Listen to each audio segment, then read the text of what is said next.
Yakmala! Welcome back, my friends, to the Cult Film Showdown. I am your host, 8th Dan Stanadu, and I am happy to be with you, and I am also rather pleased to be joined by my friends, and I have James Cotta. I am thrilled to be back for this season. This is our wheelhouse this season. It is very, very true. It is our wheelhouse, and you know, driving along the road, of course, we picked up a straggler, Jack Hall. Howdy. Howdy. And I am happy Yakmala to you. And yeah, well, I mean that's like our Christmas. Oh, man, did you light your candle? yeah, a whole bunch of them. And now, you know, the gloriousness of the internet has brought us Nick Boxer from another undisclosed location. Nick Boxer. This is salutations. I'm kind of lost. Can you tell me where I am now? Huh? I suspect a mine. Yes. What? I don't know where I am. I'm pretty sure. Yeah, I don't know. I'm lost. You're lost. Well, wherever you're lost, your reception sucks. I hope so. Yeah. You found Brad. Well, I think he was here, but I can't say for sure anymore. He's a misleading fella. Well, normally at this point we would kick to Nick giving us the rundown of the movie, telling us what it's about. But anybody else feel like taking pity on him this week since he's stuck in a cave? Well, we do since have he's to, in a mine shaft somewhere. We're doing it for him. We do have to tell people that this is season 16 of the Cult Film Showdown Canon Fodder, where we talk about lovely canon movies and all the goodness that they bring and the wheelhouse that they put us in. And today's movie is The Barbarians from the Barbarian Brothers. So, who would like to speak about that? It's not me. I don't think the Barbarian Brothers, you say from them. I think they just acted. I don't believe they did anything else. I'm going to debate that they acted. Yes, I was going to say that. Like that, it's from them in that like it feels like this movie wouldn't exist without them. I'm gonna jump in and try to off the cuff do a summary here. Nice. So okay. This film opens up with a group of circus folk who are going across the largest field in the history of fields, and then they're attacked by riders when they're not supposed to be. This will never be important later. And in the circus folk, there's a young girl and there's two twin boys, and there's the queen of their group, or of some vaguely defined group of people that's bigger than this, but it's never entirely clear either. And they all get captured, and then the two twins grow up to be barbarians. They're just referred to as barbarians. They are performed by Peter Paul and David Paul, twin brothers. And Mary. And I'm sure that there's a Mary in there too. I didn't get that, the Peter and Paul. Neither did I till you said it right now. Now we have that was off the cuff. Best part of the movie right there. Nice. So, they are separated and raised to fight each other, and then they finally fight each other and quickly realize that they are twins. And then they escape. Then they try to overthrow the evil guy who is still holding the queen captive. Other things happen that are not really important to the plot, except there's lots of fighting. And then the queen dies, and they defeat the bad guy. And then the girl who from the original part of the film comes back near the end, or reveals herself at the end that she's been around the whole time, and she becomes the new queen. Pretty much, yeah. Also, I still don't know what happened. So there's a dragon. That's pretty much it. Sure there is. That's now, what we'll call it. I know. Did the Barbarian Brothers? Didn't they do another movie that was like them babysitting a kid? Twin Sitters. Twin Sitters. Is that a canon film? Because I think that would have done better. It's an interesting thing because like when you think about the Barbarian Brothers, this feels like kind of like the reason that the Barbarian Brothers existed. But then they went on and did like Twin Sitters and Double Trouble, where they're the Barbarian Brothers, but they're not in a barbarian setting. I mean, I enjoyed this, but it's anything would be. But coming off of Hard Rock Zombies, it just didn't feel very crazy. We still have some hangover from Hard Rock Zombies. We knew that was going to happen. Yeah, exactly. Were they called the Barbarian Brothers before this movie? I don't think so. Because I've only ever heard them referred to as the Barbarian Brothers, but I actually don't. I thought they were professional wrestlers, but apparently they were just, like bodybuilders. Yeah, just bodybuilders. Yeah. Huge. The thing I know them from is that they shot scenes for Natural Born Killers. That's right. That were not actually used in the film. They show up on the deleted scenes on the discs. So that's actually the only thing I knew them from prior to this. But they make an impression. So here you go. You got to see Twin Sitters. So this will give you the answer there, Jack. In DC Cab, Peter Paul was Buddy and credited as Peter Barbarian. So. Oh, I forgot. Yeah, he was in that. Yeah. God, that's a terrible movie. Not in a good way. The thing that struck me about the Barbarians is that other than the moments where the Barbarian Brothers are being silly and have their shtick, it's a really just consistent sword and sorcery movie. Man, I want to talk DC Cab now. It's a decent movie. Here's the thing. I think that they thought they were in a different movie than everybody else in the cast, except for the female lead. Those three seemed to get that it wasn't very serious, and everybody else treated it completely serious. Like they were serious as a heart attack. And then these people were playing it for laughs and just having a good time with it, the Barbarian Brothers and the female lead. And, and they're very likable, I have to say. Like they're very likable guys. It's not trying to be Conan because it is having fun with it. It's not really a parody though. It's just kind of like a not serious take on, with twice as many muscles and not serious take on your average sword and sorcery movie. I wish that Richard Lynch had more fun. Like this is his wheelhouse. The bad guy from. Like the evil bad guy who gets a chance to, really should chew up scenery. A great canon bad guy too. Invasion USA being his most famous, or most well known. Famous is kind of famous is a stretch in these situations, but his most well known role. He chewed for the canon more years. that. Yeah, he chewed scenery more than that did this, and that is a shame. Yeah, I mean, it's like it's got these weird tonal shifts when the Barbarian Brothers aren't in it, and it takes them forever before they actually show up on screen. But once they do, it's a fun movie. It's not like it is. It is 21 minutes, so it's a quarter of the film before they actually because the characters are introduced obviously, but they're not. The Barbarian Brothers aren't on screen until 21 minutes in.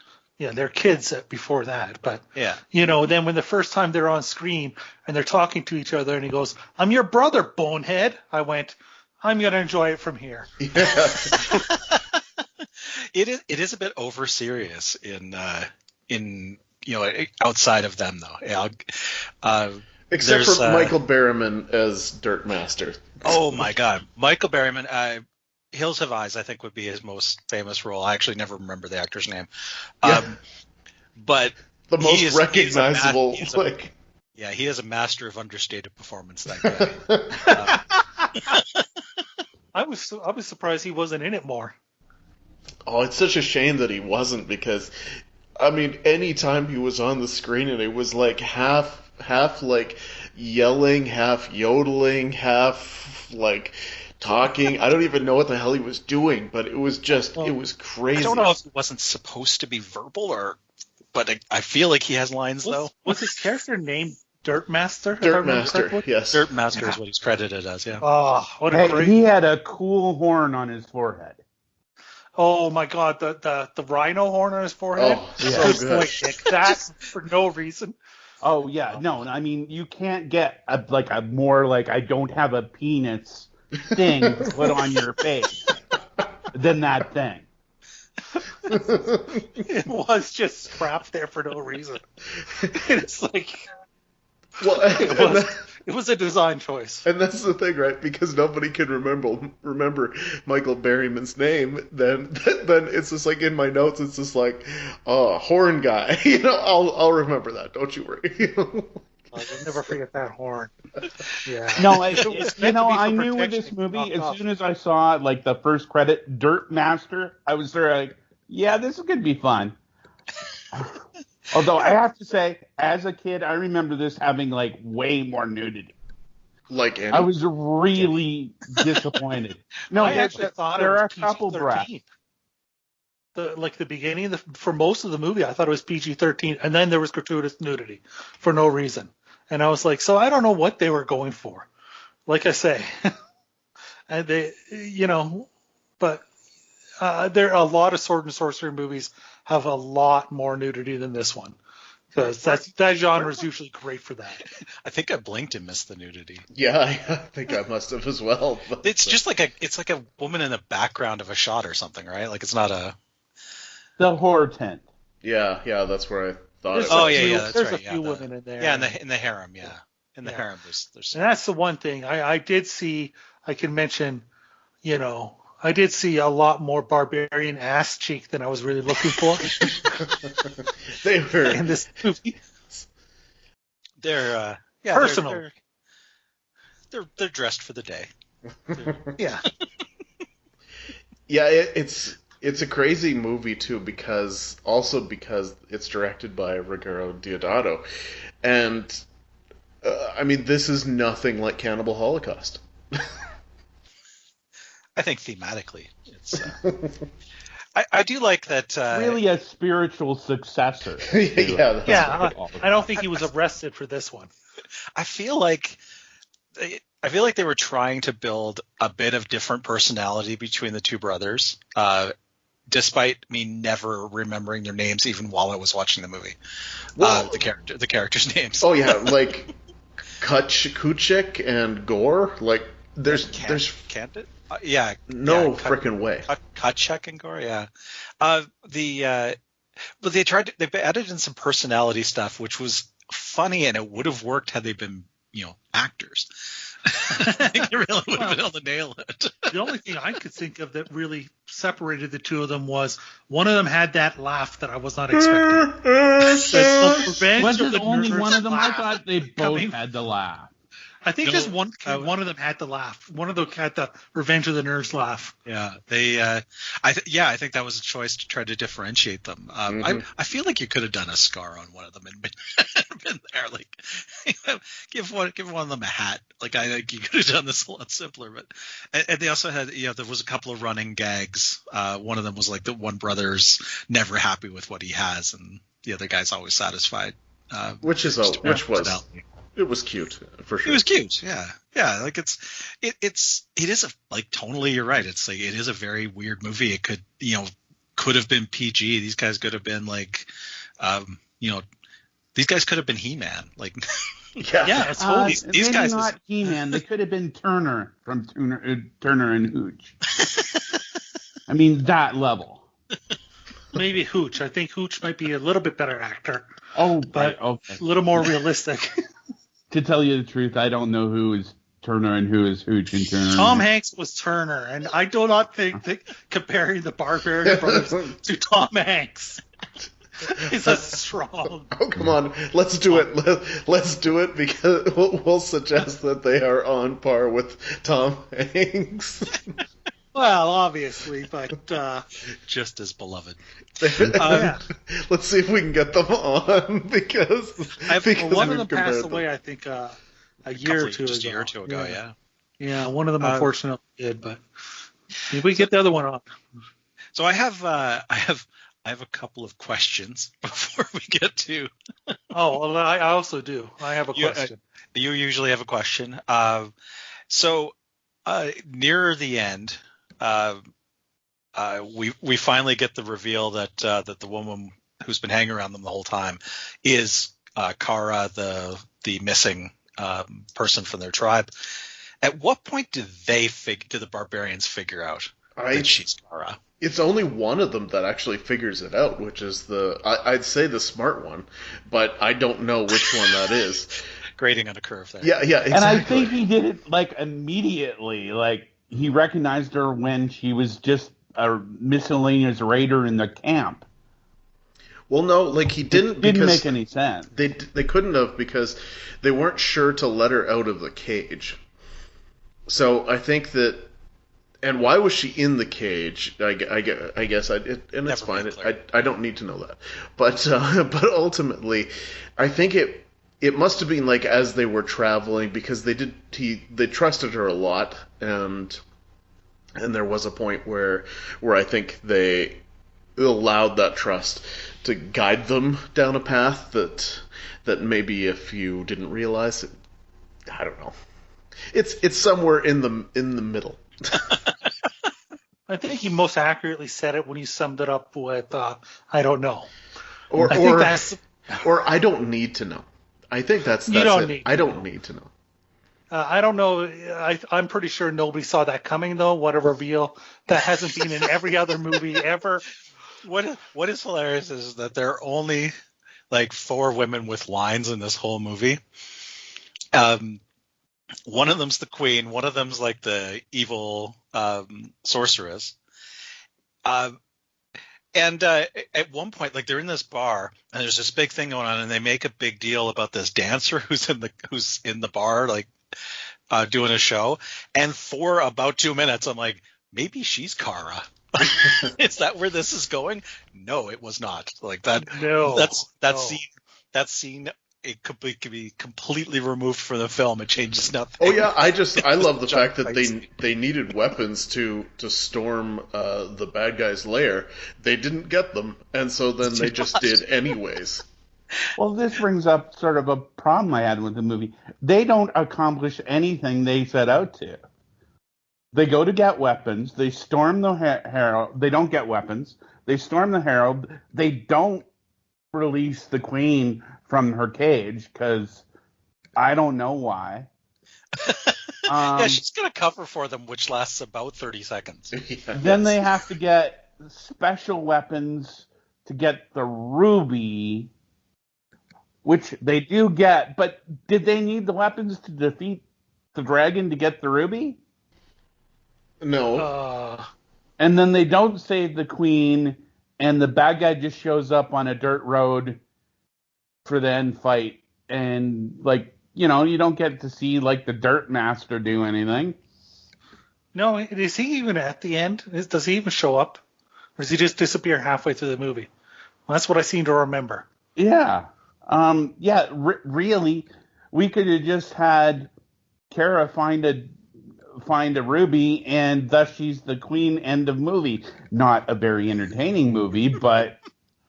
They don't do a hell of a lot successfully in this movie. don't need to know that. Yeah. No, I'd like to know, what did this film teach you? I don't think, by the way, we ever did that with Hard Rock Zombies. Boy, I would have been curious. But what did this film teach you? When we do the 10th anniversary of Hard Rock Zombies, I learned that dragons are hollow. Yes. They cut open a dragon, and then they walk in, and the dragon is essentially hollow, like cartoonishly so, like a Pinocchio in the whale kind of hollow. I learned that Arnold Schwarzenegger's acting wasn't that bad.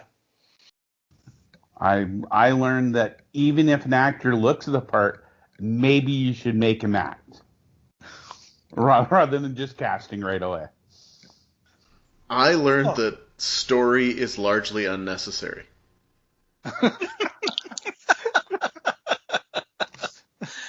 That's the one. That's the one they wanted you to learn. Yeah, it's just like it's fine. This doesn't really have one. It has a bunch of elements of stories. I wouldn't say that they were of this story. I can't deny any of that. I'm ready to go to scoring. Anybody else? I'm good. Let's go. Sure. Yeah. All right. In our search for the ultimate B movie, which of course we're in the epilogue of. Yeah. The ultimate second B movie, yes. the penultimate B movie is what we're searching for now. We rate each film in 5 categories, none of which are objective quality. The first category we call schlock appeal, and we start with Stan. This was fun. I think I may have enjoyed this more when I was 14, but that's okay. It still had its moments of fun. Overall, it's weird because it is so like, oddly out of place story-wise because it doesn't have much of a story. But I will give it 7 just for the fact that the Barbarian brothers were fun and they brought a lightness to it. Yeah, this is definitely in the realm of schlock. It's not a very entertaining watch, unfortunately, but sometimes all you need is a great poster to have a lot of schlock appeal. So I'm agreeing with you and going with a 7. Yeah, I got a 7 as well because I think that the Barbarian brothers, like I say, they're 2 likable blokes, if nothing else. And and so just see what's that? They really are quite likable. Yeah, Mm-hmm. Yeah, they're likable blokes. And they carried the film for me in that way, and that I enjoyed watching them attempt to do what they attempted to do in this movie. And it had a little bit of schlock, but not too much. But it is the appeal is there for me. All right, well, let's make it 7s across the board. I think that it's a barbarian movie, and there are guys that look like barbarians. Promises made, promises kept. Guys who look like barbarians, talk like they're in high school. Yes. In the 80s. Yes. More heart than budget. And did you see a budget for this one, Jack? Couldn't find it. Yeah. Couldn't find it. IMDb says $4 million. Oh, okay. Which that seems about right. It says in Wikipedia that the film was budgeted at $2.5 million. So whatever that, it doesn't really matter. Yeah. Like I said, I couldn't find it. So somewhere between. Because this is what we usually get when we look at the budget. 2 different numbers. Yes. So somewhere between 2.5 and 4 million. This is one of those cases where the sets were big. Like, it looked like a Barbarian movie. It looked like they wanted to make Conan in that regard. And I think that when it came to the 2/3 of the movie that was acting in a serious Barbarian movie, they were doing their job. When it came to the 1/3 of the movie that was acting like it was in a teen comedy in the 80s, they were doing their job too. And while those didn't it's just necessarily, those 2 jobs shouldn't have been done together. Yeah, while those didn't necessarily make sense together, the fact of the matter is that I really did think that people were putting it out there. So I've got an 8. Yeah, actually, everyone's good in this. I think they were really trying. I can't go quite as high as Stan there, but you know what? I'm going to go with my second 7 of this podcast. I think you guys are being pretty generous on this. I only got a 5. Because let's face it. It's like a total. How much heart is in a movie where they go, oh, Conan made money with a bodybuilder. Let's get 2 of them and make it. And that's really... See, that's genius. It's genius, but it's not full of heart. And I suspect that'll come back to bite them also in Crazy Concept. But I mean, it's just a standard sword and sorcery B movie, and it doesn't push. I've seen sword and sorcery movies that maybe the effects aren't good, but they throw it all out there, and there's tons of effects.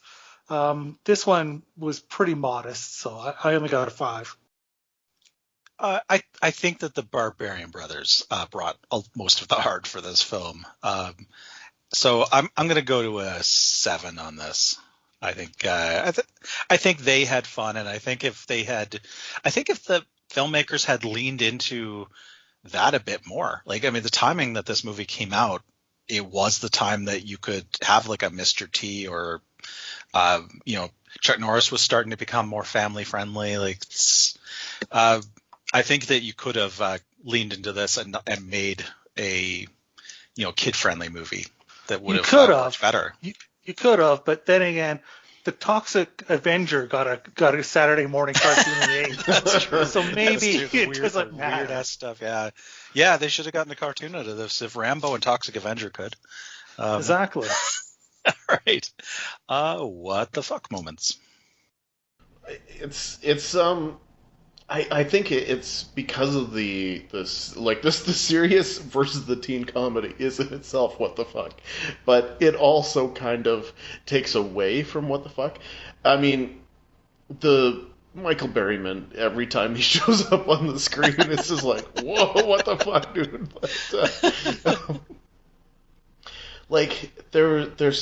there's just a lot of stuff, like there's earlier in the movie where the the circus they trap the Barbarian brothers and they're going to hang them, which is very funny when they attempt to hang them and the guys are just like splitting the ropes with their neck and stuff.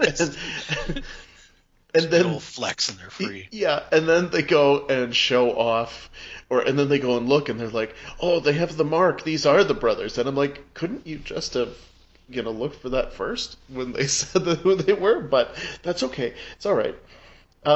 That's just part of those things that I don't need to know. There's the scene where the Barbarian brothers wind up kissing each other because they're They're trying to pull the, like, we're just making out, we're not suspicious at all thing. Yeah. And then you jump to the point where they need to get the weapons, and you've got the creature, the wolf creature, I'll call it, or whatever it is, and the arms from the ground, which I think are marvelous, and then that leads into the magnificent penis dragon, which is hollow. I love that dragon. It's unbelievable because I've never seen a dragon that was basically a tube before with like evil animatronic eyes. This is kind of like it's like Meet the Feebles animatronic horror nightmare for you right there. That's the point at which Michael Berryman disappears, by the way. Yes. He's there when the dragon attacks, but is never seen again. And then the very end, over the credits, where they play the Ruby Doll song, I assume simply because it had the word ruby in it, and that's what they were chasing most of the time, was a ruby. Because certainly the song's lyrics did not fit with the Barbarians at all. Was that a real song? I assume so. I don't know. I mean, could be. Might not be. Even if it was made for the movie, that's worse. If it was made for the movie, that's worse. So, it's not super high on it. I'll give it a 7 because it had a penis monster. Yeah, 7 for penis monster. That's Stan, good modifier. I would like to thank you profusely. You left my favorite WTF on the table there. The Barbarians get magic weapons. They pick up a giant sword about 3/4 through the movie, but they do not get a scabbard. So did anyone else even notice this? that the barbarian who got the sword had to hold the sword upright throughout the entire movie because he couldn't tuck it into his belt. He couldn't put it on his back. He just walks with his arms straight forward, holding the sword straight up for the last 35 minutes of this movie. At least you know that he could. My wife did comment on the weirdness of him just constantly walking around with that sword. She's like, it's bigger than him. Why is he? What's he doing with that? I also have to admit I was kind of distracted watching this movie. I spent an inordinate amount of time after the queen in the gilded cage in the harem was introduced, wondering what the bathroom situation is. Because she's in a golden cage. She's got like nice couches and stuff, I guess, and pillows and like that.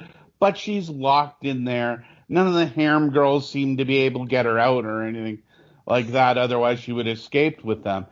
But we can see the whole cage. I did not see like a chamber pot or anything like that. And I spent lots of time, probably way more than I should have, just thinking like, yeah, I think they come in shifts, give a little break, or I kind of found that kind of distracting, but that's just me. I guess I should score the WTF. Yeah, the weirdness of a lot of what we're talking about here, it's weird, and just they thought about it, so I can't go super high, but I don't want to go really low. You know what? I'm going to go with an 8. You guys, the WTFs, you guys have pointed out a lot of them, because I came into this going, I didn't have a lot of WTFs. It just was a pretty standard movie. I mean, other than the horn, and boy, that horn, and of course the hollow dragon, nothing really made an impression on me. But you guys have certainly pointed out some more.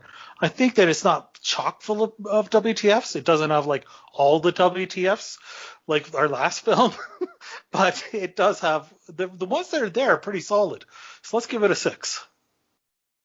I think there was quite a bit more in here than it's getting credit for. I'm gonna start with what was going to be my question before we got to scoring here, but we jumped in. How long a timeline does this film take place over? About wow. 4 hours. Oh no, because I mean, when you look at the start, they're young. 10-year-old kids. They're like 10-year-old kids when they're captured. I thought you meant from the point where the actual Barbarian brothers show up. Because they're like 10-year-old kids. The queen gets captured. The tribe gets like whatever happens to them. Kara leaves. The twins are separated, and it's our narrator tells us that it's been long enough they forget they even had a brother when they're actually fighting each other, and then they're full grown when they fight each other. So I'm guessing 15 years. No one else ages. Besides No, you do get the sense that Michael Berryman would not have survived that period. Like, absolutely no one ages though. Like, besides those 3 characters, everyone's wearing the same clothes they were when they were captured. The queen and the bad guy talk as if it's been like a couple of days that she's been there, because he's like, hey, are you ever gonna put out wise up and put out, and like, but he must have been doing that for 15 years. Well, because he was like he only cared about her. He stopped caring about the rest of the harem. And that was weird, by the way. And all of those women would have been about 12 when they got into the harem, apparently. I mean, I don't think again. I think it's just because none of them could get to him on his throne, which was the most inconvenient but amazing throne ever. Yeah, I was going to put that into my my memorables. Is that he's on a throne that is it's on a pivot on the center, and he's got slaves all around it to hold it balanced. Which seems, I mean, I'm sure they're slaves, but it still seems like a waste of resources. Hey, they just gotta hang around. he had to put those resources somewhere because it certainly wasn't into making a sturdy prison. Or doing anything else. I mean, like, talk about playing the long game when you really think about, I need the ruby, and I'll wait. You know? Yeah, he never seemed again more than at least a decade passes without him ever going to look for it. And again, one of those what would happen if these main characters weren't in this story. I guess more years could have passed because at no point was he going to go after that ruby without them showing up. His long plan was that they would kill each other. That was literally his plan. Was he promised that he wouldn't kill them, so he put them in the cages so that they could be raised up, so they could fight each other and kill each other. That was his real plan. That's not me parsing. That's his real plan in the film. That is, he plays the long game. No question about it. That guy is playing the long game. Actually, now that we're talking about, did we ever establish any powers of the ruby? Does the ruby do anything other than it sort of sticks in a girl's belly button? That was the only thing it was capable of? And shines. It shines and then it doesn't shine and then it shines again. Yeah. So, why did he even want it? And okay. Yeah, that's the powers of you're supposed to, I guess you get to be ruler over these 8 people that live in the woods. The circus folk, you're king of the circus Clearly, folk. why did they want they planned to make some slippers. So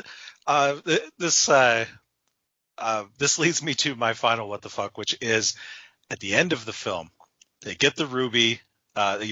The barbarians are fighting the bad guy. They're having their big fight out in the desert, and Kara gets the ruby back to the circus folk, and they're going to choose their new queen by trying to stick the gem into the belly button of virgins, and the one it sticks in gets to be queen. Now, I mean, fairness, this is how they decide the Queen of Luxembourg as well.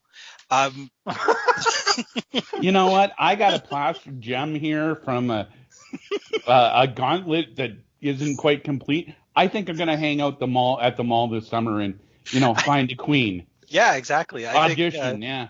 Yes, can I stick this in your belly button? That will work as a come online, no problem. No, yeah, but you need to establish that they're a virgin. That's right. Ask that first. Yeah, just start with that. Yeah, start with that as your... Well, it glows if they're a virgin, doesn't it?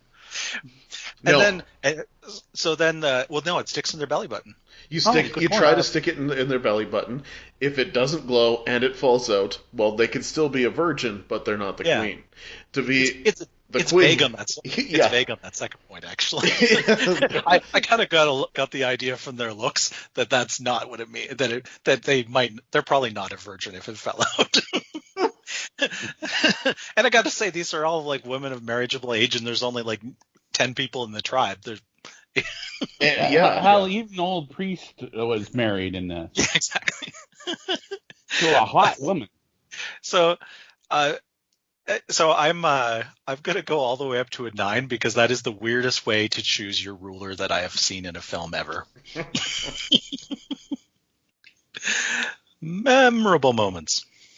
I'm not going to say that there's a bunch of memorable moments. I would agree, that the throne would be memorable. I know that I saw this a very long time ago, and my takeaway from it back then was, man, those Barbarian brothers are fun. And I'm going to continue to take that away from this movie. I'm not going to remember the storyline at all.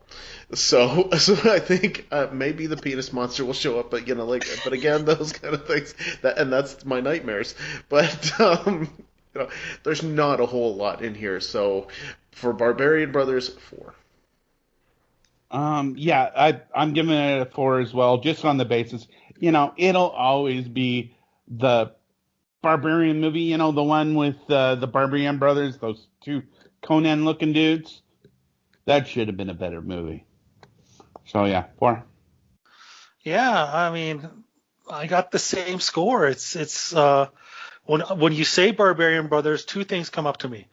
one calling the other one a bonehead, and the scene where he goes, I don't like the sword, give me the axe. I don't like the axe, give me the sword. I don't know why those stick out to me, but they do. But that's the two things that stick out. It's not very much. 4. Yeah, I think the throne and the brothers themselves is all I'll probably carry from this movie. Although that gem thing, that even though that, I mean, because I'm going to have to explain it to the officer when Nick gets caught. I better retain that. Let's make this 4s across the board. Final category is called Crazy Concept.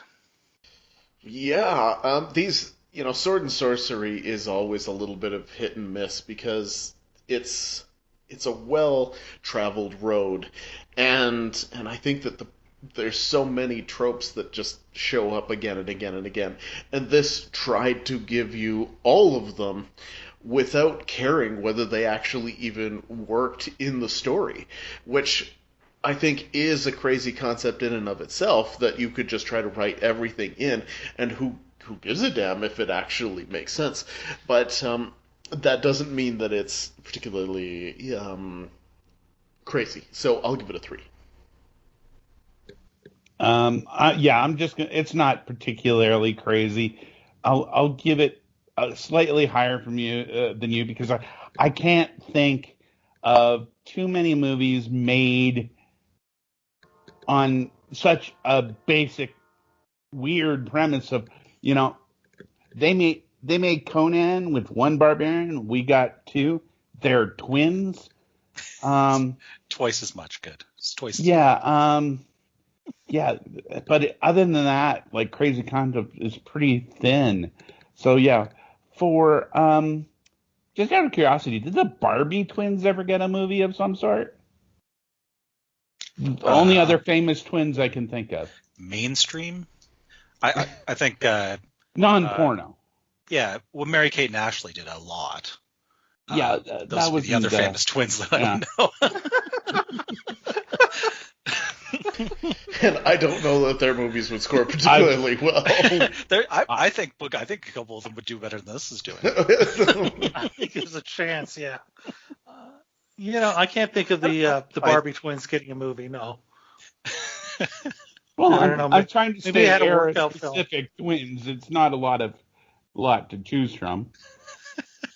Well, what about the Double Mint twins? What about those two? Huh? I don't think there were any actual twins. They were groups of twins that appeared there. All right. I wanted specific twins.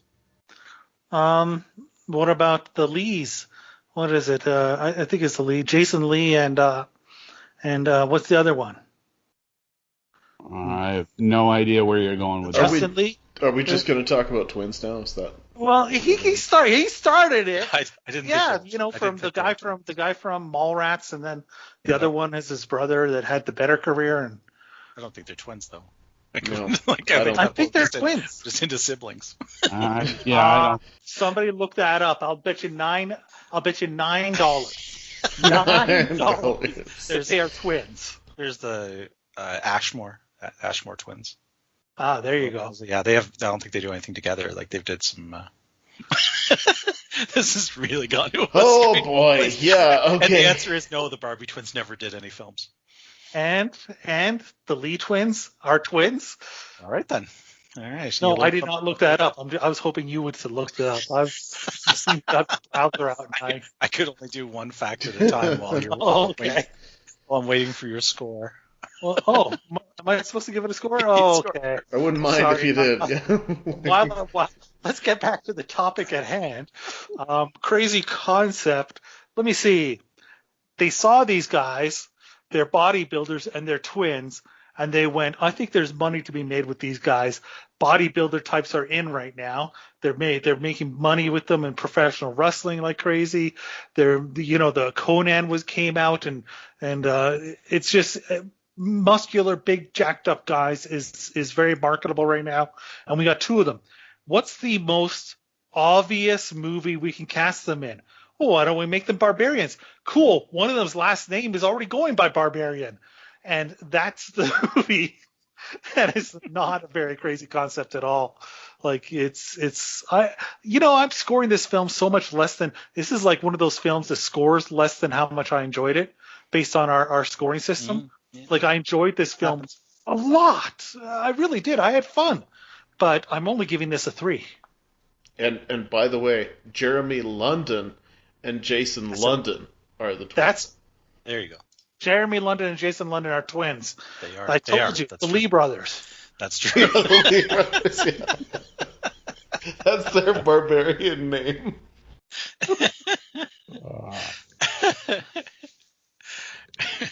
All right. I'm in the. Well, how about let's not beat this horse. 3 for me. 3 for me as well. It wasn't a broad range of scores here. Jackie came in at 25 out of 50. Nick and I at 30. Stan at 29. So not a big range. This film does stay within the magic number. Is 87 minutes long. And just let me close all these windows about Jeremy London that I've got open. That went off the rails there. Boy, did it ever.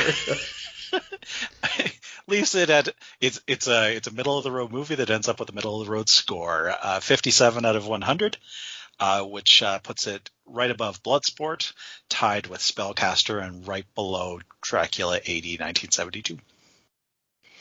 And I almost Brothers remember ever some star- of those movies. Did the London brothers ever star in a movie together? Did you look that up first before you close them? Oh, I don't. I mean, let's do save that for our whole season, our twins podcast that we're going to do. Only films that we're going to do a search for the ultimate movie that has twins in it. Oh, it'll be Twin Sitters. Good. Yeah, it'll be twins. I know it's not twins, so we can start there. I know it is not twins. All right. Okay. Close her up, Dan. Yeah, no doubt. Well, whew. Rip off the Band-Aid. this season, the season moves along slowly into the next episode, which is The Adventures of Hercules 2 with Lou Ferrigno. And, boy, oh boy, I'm glad he's not a twin.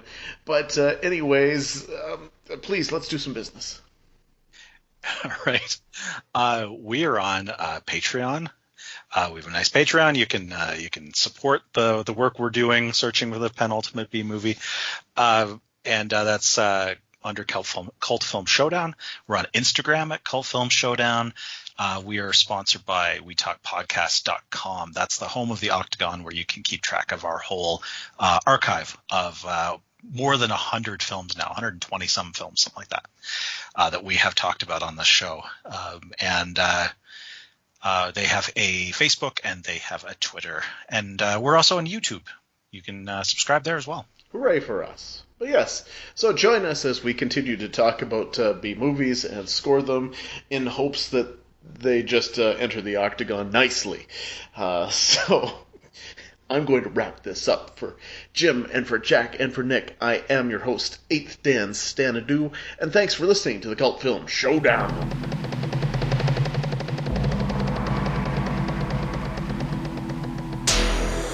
At the dawn of time, in a world of savage splendor, a tyrant of darkness ravaged the land and captured 2 defenseless children. Raised as slaves, trained as gladiators.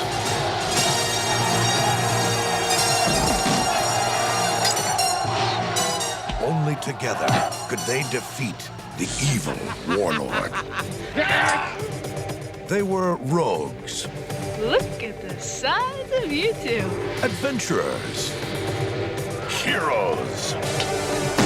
They were the Barbarians. After them, I want their heads!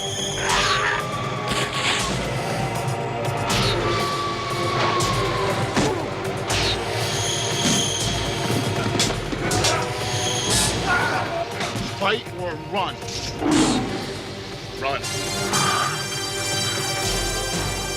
The internationally renowned bad boys of bodybuilding, Peter and David Paul. Mark, get out of here. It's mine. No, get out. I'm going out. I'm going. Guys, The Barbarians. Feel the power.